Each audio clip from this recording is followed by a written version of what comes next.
Hi, I'm Angela Clark with Threadwaggle Quilting. I'm at the APQS Raleigh showroom in North Carolina. Today I want to talk to you about the method we use to get our perspective correct when we're using digital pantographs in Quilt Path.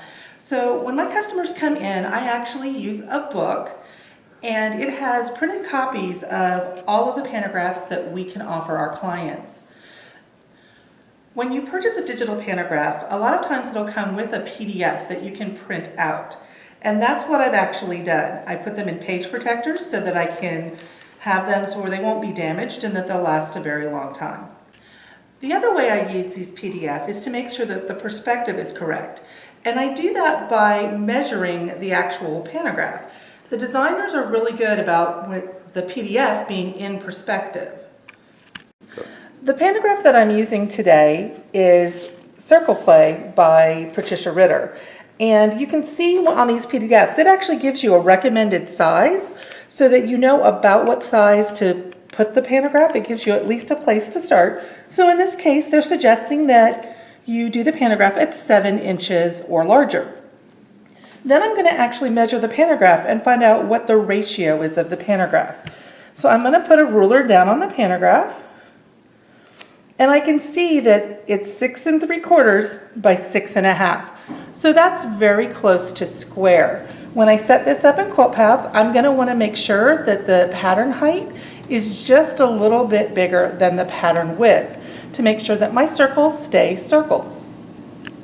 Now let's look at one that the ratio is going to be different, that we're not actually looking at a square.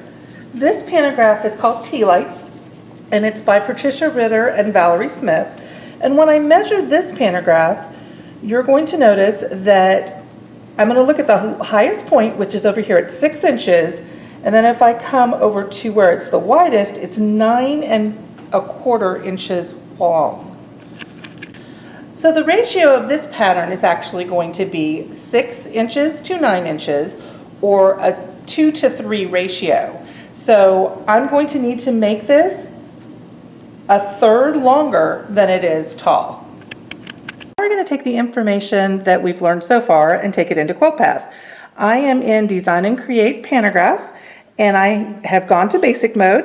I've entered in a quilt of 57 inches high and 43 inches wide, and I'm using Circle Play, which is the first pantograph we spoke about today. Circle Play is very close to square, so I've set up my pattern width and pattern height to be close to square.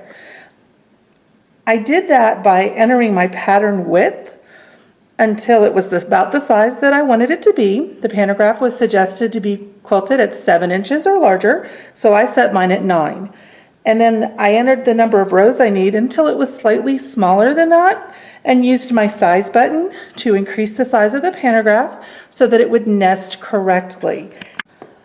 So before I quilt this, I'm going to zoom in and make sure that my circles look like circles and that the perspective is correct on it. I'm also going to make sure that they're touching because that's very important for this pantograph.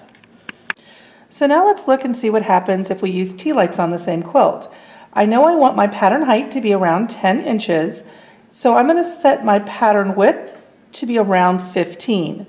When we size our pattern to make it taller so that it nests better, the height's going to become taller. So I'm going to set it below 10 so that I can then stretch it up towards 10.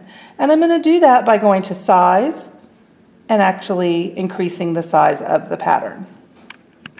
I'm going to change the step increment down to small so that I can actually get this nested closer together.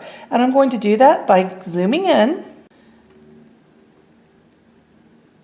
and then continuing to size up.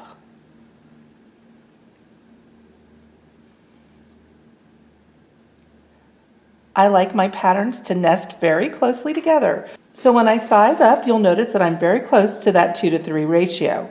A quick way to figure out what size you want that width to be, if I want this to be 10 inches, I'm going to take 10 and divide it by 2, which will get me 5. Then I need to multiply 5 by 3, and that gives me 15. So that's how you keep your pantos in perspective.